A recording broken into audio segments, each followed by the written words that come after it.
Hi, this is Mike Benoit of Tyranny Busters. Today we had Charles Nowitzki with us. Both of us are members of the San Diego Libertarian Party, and we're going to do a critique on Pat Condell's video, something about destroying Islam in 6 minutes. What does he say? Islam dismantled in 6 minutes. So what we're going to do is play some of this. I'm going to rebut what he says. Charles is going to take the position and rebut what I say, and then I got a 5-second rebuttal of that. And so we're going to show you, just for a second, Mr. Condell on the video share here. So give me a second, and I'll do a screen share, and you'll see him. And we're just going to have that up there for a second. Do you see him on your screen, Charles? Yes, perfectly. Okay. All right, so there he is. I guess we'll play the first part of it, then I'll click that screen share off. And I'm learning a little bit here too. I think we have to present this to everyone. And there's something about you and me, so I'm presenting that to everyone right now. We have to present ourselves to everyone too here, I think. No, I'm presenting. Let's see if you're presenting. This doesn't show you presenting to everyone yet, so I'm going to click on that, and it should have you present to everyone. Hopefully you're showing up there when you talk. Testing, testing, testing, testing, testing. Can you hear me? I can hear you, and I don't know if they can see you, so that's why we're going to get rid of Pat Condell pretty quickly here. So let's go in and do this now, and we're going to play one segment of what Condell has to say, and while he's talking, I'm also going to take the screen share off. One of the most common things people say to me is, you know nothing about Islam. And it's true that I don't know very much about Islam, but it's also true that I know a lot more than I want to know ever since Islam has been allowed to elbow its way into Western society and thrust itself into everybody's face. I know, for example, that Islam allows a man to beat his wife, and all over the internet I can find videos of Islamic scholars explaining exactly how to do this. Okay, so he knows that Islam allows for a man to beat his wife, and all over the internet he's got examples he can find that show this and prove this, et cetera, et cetera. And so I find that kind of curious because, you know, there's a country called Indonesia, and I don't hear any stories of any Muslims beating their wives, of course, any more than you probably hear of Americans beating their wives here in the United States that are not Muslims. We've had that problem for decades. So what's his point? I think he's got all he's demonstrating so far is his hatred towards Islam. Charles? Well, I believe he's possibly biased by what he reads in the news, by what he encounters in the newspaper. Maybe even his village is somehow affected by this. So I'm not going to defend him nor prosecute him for that, but I will say that the Middle Eastern culture is one that they do still do things that we in the West are not prepared to handle, and so it is a different culture. It's a clash of cultures. So he's basically venting his frustration. And yes, I think he is throwing out the baby with the bathwater.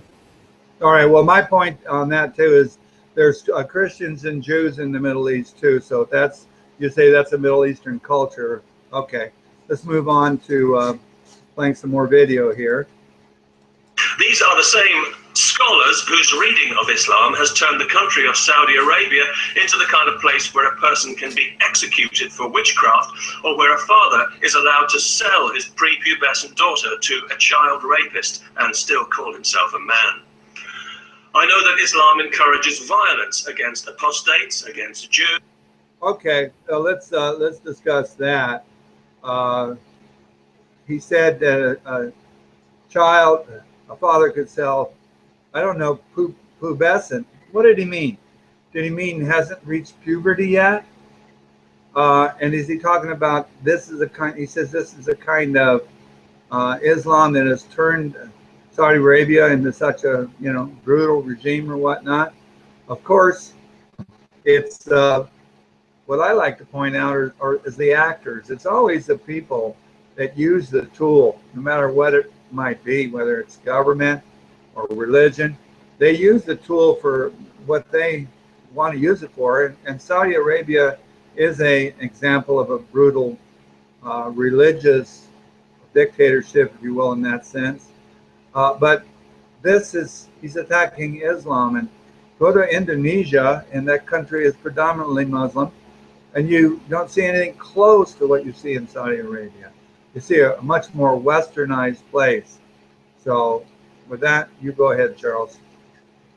I believe humans have no choice but to look at the people we encounter and the news that we encounter and apply this information to the whole group. So therefore, if we've eaten one green fruit that's given us food poisoning, we are more likely to avoid green foods in the future. What I'm really saying is, if I was a Martian and some of my fellow Martians do certain acts, if I don't criticize them and publicly criticize them, I might be, the whole tribe might be blamed for one or two people's actions. All right, well then, good. Adolf Hitler was a Christian, and so therefore all Christians are like Adolf Hitler. Let's go on. And against homosexuals, and I know that anyone who dares to criticize it for this naked barbarism will be physically threatened and put in fear of their life. I know that in the Western world, rape is a crime against women by men, whereas in the Islamic world, rape is a crime by women, punishable by, guess who, men. And I know that for these reasons, no other religion makes me feel quite as ashamed to be a human being as Islam does. And coming from a Catholic background, believe me, that is saying something. I also know that the oil... Before he gets into the oil, let's go on to the rape thing. And his blanket statement there regarding rape is a crime that's punished, that the woman is punished on, and the man is doing the punishment. To actually believe that this culture is sanctioning the rape of women, the way he's expressing it, is just so far-fetched and so beyond the pale of reason. If that was the case, then the numbers of rape would be far greater than anything you've heard in the history of humankind if it was sanctioned by the system. And so I'm telling you, it's probably a rare occasion. Basically in America, previously to the last few decades, the women were so afraid to come up and say they were raped because it was always, you were asking for it. So this condemnation of their culture, as if our culture is pure in that regard, to me, it's ludicrous. Charles? I believe some Middle Eastern people have a challenge and a problem. What's acceptable in one society might not be in the other. And I will only say, maybe perhaps it's not Islam, but Middle Easterners, and we're not talking about Christians or Jews there, when they do go to other cultures, they might not, let's put it this way, right now in Sweden, and I defy any of the listeners, and for you too, Mike, to verify this or refute it, the rape rate in Sweden has gone up 800% in about the last decade, 8 years. And ironically, about 80 to 90% of these rapers are people from outside the country, immigrants that are Muslim. So we have to ask ourselves, if this is not true, why is Sweden, and they're not the only European country, experiencing a rape by these new immigrants coming in, which are mostly Islam? Why is this happening? So I think the facts support what Pat Condell is saying. Well, first off, the facts you just gave were just like thrown up in the air like confetti. 800% in the last, what, several years? Are you meaning increase of 800% a year, or what are you talking about? Was No. it from, was it 2 rapes to 16 rapes? So where's this viral data coming from? Well, I invite the viewers to look that up, and it's 800% increase over what was existing in Sweden before they opened up their borders to this wide extent, saying, come on down to Sweden. We have free money for you, free apartments. And of course, the taxpayers are paying for that. All right, so maybe that their culture had a little more higher degree of rape in it, and less avenue for the woman to speak out against it. And now in Sweden, there's the avenue to speak out against it, so they're being reported, where before they kind of had to shut up about it. So you could say it's a little more progressive in that regard. But you know, the stats, like, you know, we got mass numbers of rape, and it's due to Islam, is ludicrous. We're going to move on. Well, then please look on Wikipedia, and the viewers will decide for themselves. Okay, yeah, the epidemic, the raping in the street. Now he's going to talk about oil now. Let's see what he says about oil. That generates the wealth to pay for the ongoing Islamization of the West would still be in the ground if the wife-beating, child-raping scholars of Islam had their way, because the internal combustion engine would never have been invented. All right, that's really good. I mean, if they would have had, what kind of blanket condemnation is that? It's just beyond me. But the oil would still be in the ground if these scholars of Islam had their way. I mean, this is just, you know, what do they say? Pull out of your rear end. It just comes up, this stuff. And all of these scholars of Islam are what? Wife rapers and child beaters? Okay, Charles. Well, I think what he is saying is that the Middle Eastern Arab culture, historically, they invented algebra, some other important astronomical sciences, but ever since, I'd say about the last 1,200, if not 2,000 years, they've reverted. They've become a backward country. And if you look at the amount of science and discoveries by this culture that we call the Middle East and Islam, they no longer represent scientific discoveries. And so I think he has a good point. Had it not been for the Western culture finding a use for this stuff that comes out of the ground, they'd be back in, you know, the cave ages. Oh, well, that's so kind of us to do that, and that excuses us of all our domination in that area for the last 100 years. Let's go on to the next thing he has to say. I know these things about Islam because everybody knows them. But people keep telling me, you know, you are ignorant. You should read the Quran. Well, okay, so I read the Quran, but then somebody said, oh, you read it in English. No, you have to read it in Arabic to truly understand it. Okay, I'm going to skip a little bit here because he's going to be talking about just what you said. What is Arabic? What have they brought us? What has the culture brought us? What good is Arabic, et cetera, et cetera. That's tangential here. I'm going to move on. Let's see. Cultural backwater, and the number of books translated into Arabic each year could probably fit into a briefcase and still leave room for a thermos and sandwiches. So anyway, I was reading the Quran in English, like an ignoramus, clumping through it in metaphorical hobnail boots, so to speak. I'm going to stop here just to make a point. Now, he's talking about how bad the Quran is and how bad Islam is here. And later at the end of the video, I'm going to make reference to that. But one passage did catch my eye, and that was Surah 109, Al-Kafirun it's called, or the non-believers. And this verse says, I don't believe what you believe, and you don't believe what I believe. You have your religion, and I have mine. And I thought, well, that sounds very reasonable, very tolerant, almost, dare I say it, like a religion of peace. And then I got to thinking that if every person on the planet were to become a Muslim, the way the scholars and the professional whiners of Islam are always insisting, there would no longer be any need for that verse in the Quran. It would be effectively redundant, rendering the book impossible. Charles, tell me, I don't even say anything. Tell me what the hell that whole point is. I believe he's condemning that the Quran itself is an evil book, perhaps on par with Mein Kampf by Hitler.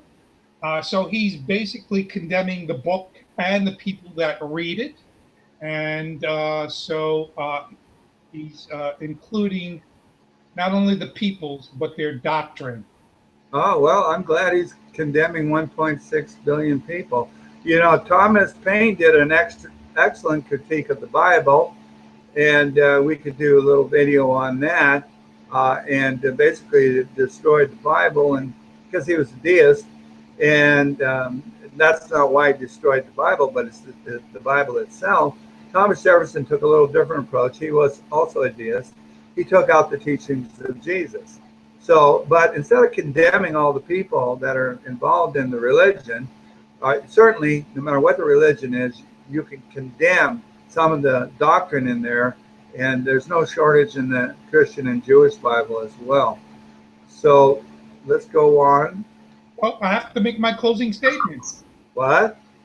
Well, let me just say that it seems that the Judaism religion and the Christian religion, which sprang from it, and later on the Muslim religion, they all have violent parts in it. So I kind of agree with what you said, Mike. All right. So we'll go on. Impossible because it's the pure word of God. So clearly, God, in his infinite wisdom, anticipated that not everybody would want to be a Muslim or would be suited to being a Muslim for one reason or another, and he approved of that situation. Otherwise, he wouldn't have said so in the book.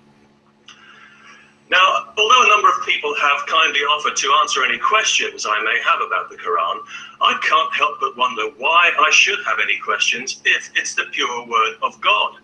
Is God not capable of expressing himself clearly and directly to me without ambiguity, even in a... Okay, so what he's going over there, that ground he's going over there, is the exact same thing you can go over with the Jewish and the Christian Bible. You know, people say it's, and it depends what, the Mormons say that their Book of Mormon plus the Bible is, you know, the correct word of God, and the Jehovah's Witnesses say theirs is, and the Seventh-day Adventists say theirs is. So, I mean, I don't know what his point there of condemning Islam for doing the same thing any of these other religions do. It's claiming that their book is the holy word of God, literal from God. We could argue that maybe certain passages in the Quran are a little bit more violent than the equivalent ones in the Christian or Jewish Bible, but I don't really think that matters that much. What we can say is religions are a form of tribalism, and they tend to divide people or unite people. And one thing's for sure, in the Middle East, if your religion is different than their tribe's religion, you may likely be dead. And that's why the Middle East has been having all these conflicts where Muslim will kill another Muslim just for the difference of their Muslimism. That's absolutely false. Jerusalem was a place prior to the state of Israel was a place where you could have any faith whatsoever and you lived peacefully. And the same thing in Iraq. Saddam Hussein's brutal dictatorship in Iraq allowed people the religious freedom. So you can talk about how it is now and how ISIS is doing all this terrible stuff, but that's a creation. But anyway, the point, and you seem to agree with me, that Condell was all of these books and doctrines have this stuff that's in them, and they all claim to be the Word of God, 100%. But of course, they're different, and there's different interpretations of that. So, this is one of those points of his condemnation of Islam goes to condemning all religions. And you said it's collectivism or whatever. It may be collectivism, but if people use it as a tool to make their lives better, then far be it from me to say, well, that's terrible, you're doing that. Now, somebody does a crime and claims that, Allah told them to do it, that's a different story. I would say that the best that I would defend Pat Condell as his lawyer, saying, Pat, what you really mean to say is this ideology, this religion of Islam has been hijacked by some violent, nasty people. And unfortunately, they're giving Islam a bad name. But let's not be ignorant of the fact that the 9/11 towers were demolished in the name of Islamism. And I don't believe they have a right to speak for their God, but religions can be hijacked. And that might be the case in this scenario. It's interesting you're saying that about your viewpoint of Pat Condell, because basically you're extrapolating what he says at the end of this video and plugging it into his viewpoint, and that's not his viewpoint. What he says at the end of this video is a contradiction of his viewpoint, and his viewpoint here is that Islam and those that follow it are evil people, and they represent all of this stuff. And now you're going to say these guys that did 9/11, this is representation of Islam and the Muslims, and it might not have anything to do with the fact that this nation, which is predominantly Christian, bombed the hell out of these guys' country over there, and they come back and use the banner of their religion and say, yeah, under the name of Allah, we're doing da da da da da. But to act like this is an incident that's isolated and it's just evil Muslims out doing this is just feeding into Condell's hatred here. There's no conflict on my part. I fully understand and see Pat Condell's condemnation of everything about the Middle East, their culture, their religion. But I, as Charles Nowitzki... Oh, wait a minute. He's not doing that. He's not condemning the Jews or the Christians of the Middle East. Forgive me, Mike. When I say Middle East, I'm not talking about Christians. I'm talking about Muslims. Oh, well, are there no Christians and Muslims in the Middle East? Do the math. What is the ratio of Christians and Jews in Syria? So when you're condemning, so why don't you use the term Muslims or Islams instead of just condemning the Middle East then? Why you include the Christians and Jews? Because I believe the entire Middle East has one problem or another. It would be too much explanations on my part to say this part of the Middle East has this problem, but this other part of the Middle East has that problem. Yet I agree with you that a lot of the shit taking place there in the Middle East is due to past imperialistic aggressions by other countries, and certainly the bombing of the Middle East, one country or another. All right, wait a minute. Okay, make no mistake about it. So far in this video, he's condemning Islam and he's condemning Muslims. Let's move on. Crass and unsubtle language like English, surely even to suggest such a thing is deeply blasphemous. To explain or to interpret the Quran is surely an attempt to undermine the pure word of God, to adulterate it with a human perspective. And in the case of the... All right, what we just heard, have you not heard the exact same thing said by people of Christian faith or Jewish faith regarding their holy books? I'm not sure I understand your question or your point. He just said, I'm going to replay what he just said. I heard it, okay, but explain what your dissection. Well, he's just said that people are supposed to not interpret the Quran and give it a different interpretation because it's the holy, according to the Muslims, it's the holy word of God. All right? Now I'm asking you, do not the Christians and the Jews do the same thing with their holy books? To a certain extent, they do that. They do. Well, I know from the Jewish religion, they're not allowed to. Well, I don't know the answer to that. I'm going to pass on that, Mike. All right, pass on it. Let's move on. Scholars who depend for their very existence on such adulteration with their own personal neuroses, because sealed as they are in their ignorant little bubble of righteousness with nothing for company but chronic sexual repression and a pathological fear of women. So that's a label that we should give to all the Muslim holy people, the priestess or whatever they call their hierarchy. Well, every country that's let in the Muslim population has seen a large amount of rape amongst this particular group. And so what he's saying seems to be true. Well, you know, this seems to be true. So you're extrapolating, and you say large amount, but your statistics are, I mean, you're like, if you got, in America, we have, what, 4 million Muslims now? Mm-hmm. So what do you think per capita the rape is with the Muslims compared to the non-Muslim? Mm-hmm. I mean, what's your stat, and where does it come from? Well, it's here on the internet. Let me give you some numbers. Here, I've just searched for rape, Sweden increase. I didn't mention the Muslim population. And here's one article saying Sweden, 77% of all rapes are committed by Muslim males. I can't take a plane to Sweden to refute this. I can only tell you. Just stop there before you go on. 77% of all reported rapes are. Do you think that maybe now conditions that, like in America, you know, if in some cultures, if the man wanted sex and the wife, didn't willingly give it, that wasn't considered rape. The man took the sex.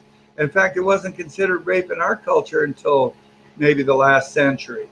It was like the woman had to provide the sex for the man, and there was no ability to say no. So now people come to a more progressive area, and they say, hey, I can say no, and the husband is used to saying, well, I'm sorry, you have to perform. And so you got a cultural shift there. And now we act like it's this, somebody going down the street, grabbing somebody, throwing them in the alley and raping them. Well, I like what you said. And for this part, I'm saying this a little bit tongue-in-cheek. So forgive my humor, Mike. But there must be a reason why the Muslim men prefer their Muslim women to be covered from head to toe. It's probably because they can't keep their dicks in their pants. So maybe that's why when they go to a European country where women don't have to cover their heads and face like bandits, that they can't control themselves. All right, yeah, okay, real funny. How about in Indonesia? The women all covering their faces in Indonesia? That's a Muslim country. I don't believe our friend Pat Condell vilified Indonesia. Okay, excuse him from Indonesia. He's saying Muslim and Islam. Now, and that happens to be Indonesia. It's a Muslim country. Ask yourself this question, Mike. In Britain, where Pat Condell comes from, what percentage of the Muslim immigrants are from Indonesia compared to Somalia? Okay, yeah, okay. So Pat Condell, he's not saying what he just said. Let's move on. Holy men of Islam have no knowledge and no wisdom and not a spiritual bone between them, so they have to rely on. Okay, so that's all the holy men of Islam, of Muslims, no knowledge, no spirit, blah, blah, blah, among them. That's all of them. That's Indonesia. You got something to say on that one, Charles? No, I think he's just talking about the Middle Eastern, Central, Iraq, Syria, all the places that are now sending their immigrants to Europe, the European Union. Okay. Let's go. Instead, on the only thing they do have, the capacity to generate fear, which is, of course, the lowest emotion a human being can have. Is that really the purpose of Islam? Crude violence, the threat of crude violence is always the first option with these sad little men, because it's literally all they've got at their disposal. How empty is that? That's why apostates are killed in Islam, because the primitive throwbacks who define the religion simply don't know any other way. It's the scholars who call for the brutal punishments, who sanction the mutilations and executions, the monstrous treatment of women, the abuse of children, the murderous hatred towards Jews and homosexuals that have turned Islam from something that could have been beautiful into a dark, inhuman religion of death, tainting all Muslims in the process. Okay, so they've done this, and they've just turned it into something like that. He's not separating out the different countries as far as the barbarianism of different countries or the dictatorial attitude of some of them, Indonesia being different than, and Turkey and Pakistan all being different. But this is where he's coming into a real interesting contradiction on everything he said. He said it could have been a wonderful thing if they didn't do this. Now here he goes into explaining how Islam could be a wonderful thing when he just condemned it and condemned the Quran. So here he goes. Because if you're a Muslim, these people have colored the way the world sees you, and they are not doing you any favors. And that's one thing I do know, and so do you. If every Muslim was encouraged to read the Quran by listening to God through their own heart and not through somebody else's twisted mind, what a different and vibrant religion it might be. Peace.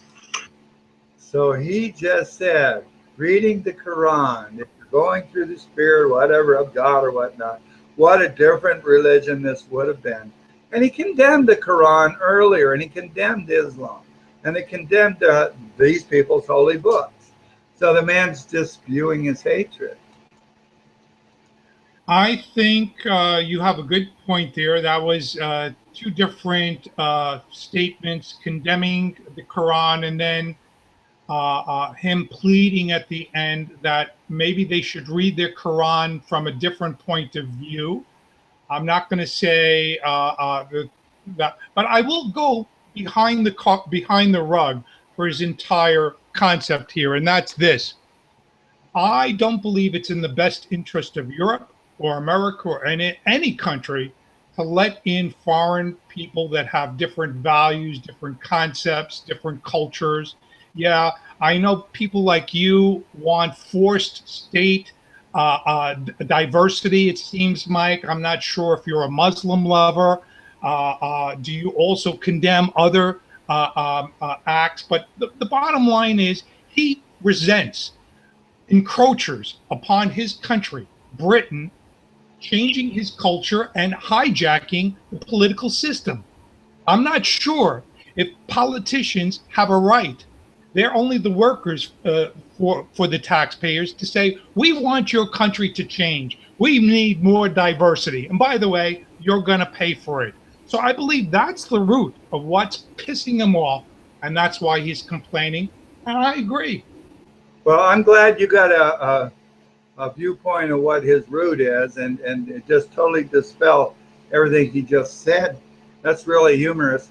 That you just explained some total different causation for the things that he actually said and he expressed, and you can take those words for what they are. But poor Britain, is Britain being changed? Here's one of the brutalest state regimes ever existed on the planet. It was founded in conquest. It's been really the enemy of freedom. There's been a few people along the way that taught with the libertarian principles, John Locke and some other ones from England. I can't remember them off the top of my head right now. But this is what's been the bane of mankind is the statism of controlling people, making them lessers as servants to the political class. And he's worried about this wonderful system that they have of changing the socialist system that they have there, that these people are going to change it. They need to change it. Yeah, they need to dismember the state and start following the principles of the Declaration of Independence, and that is that all individuals have an inalienable right to life, liberty, and the pursuit of happiness, and the governments are supposed to secure those rights, not violate them.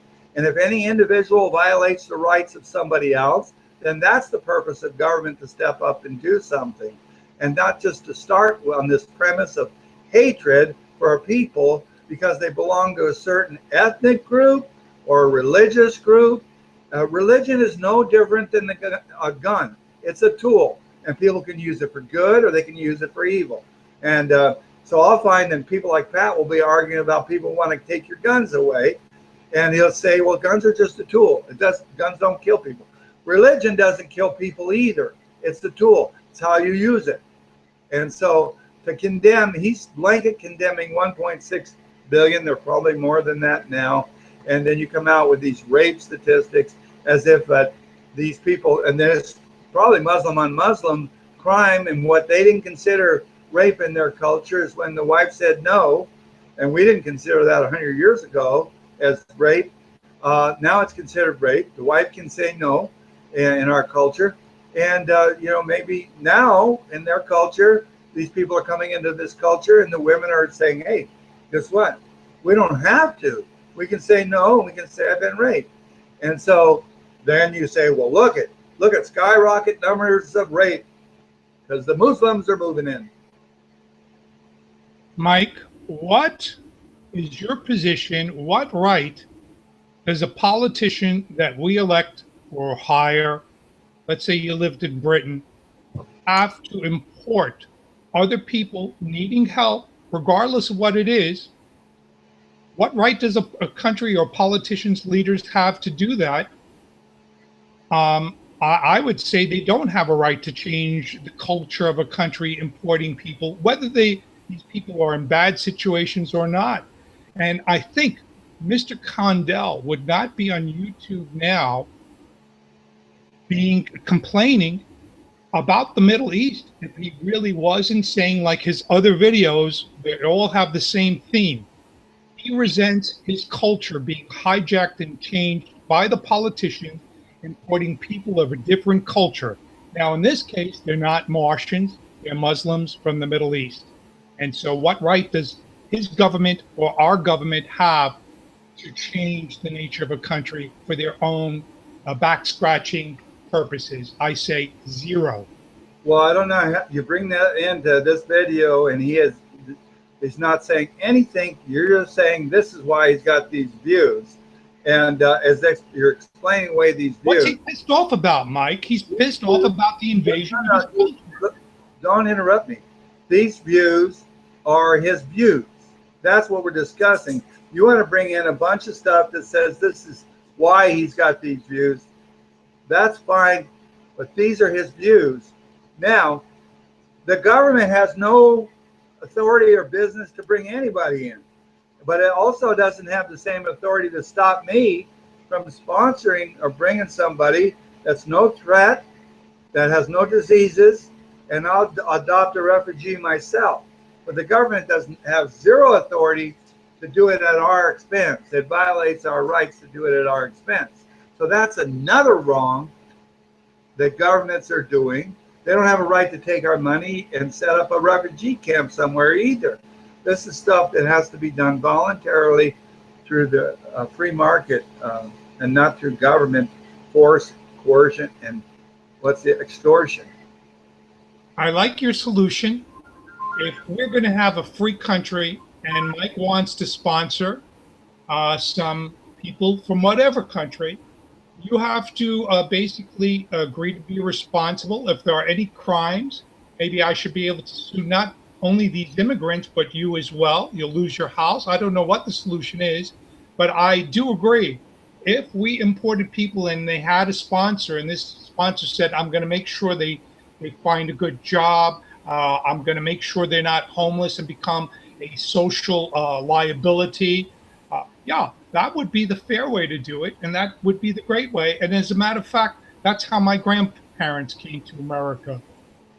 Well, good, and I'm glad you got your tinfoil purple pilgrim hat on, and that way you were isolated from getting any, what do you call it, those programming rays, right? Now, at the same time, there's one important point. If Mike vouches for, let's say, something like 10 million foreigners, which theoretically could be possible, now what you're doing in the town that these Muslims are coming in, or Martians for that matter, or these people, there's now going to be a shortage of apartments and schools. So now you're really impacting the entire society. But I think it's a moot point, because in a normal world, a politician might be able to support and vouch for one or two foreigners, Mike the same, and Charles. But right now we have politicians that are importing hundreds of thousands of people from different countries around the world. And this is creating a burden upon our structure, even if we didn't have this welfare state. Yeah, and then you could tell guys like Pat Condell to stop bombing the hell out of the Middle East and creating all of these refugees. That would be a good idea. I agree, and that I'm on your side. We started tampering around with the Middle East many years ago, but you might say Operation Ajax 1953, we dethroned the democratically elected prime minister of Iran. And so now, should we wonder why the Middle East and some people there have so much distrust for America's objectives? No, we picked the fight, and now we're not realizing who the initiator of this aggression was. All right, Charles, well, I thank you.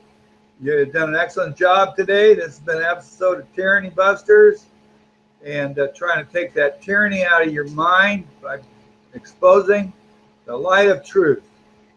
And donate to freedom either with your time or with your wallet. There you go. Thank you very much.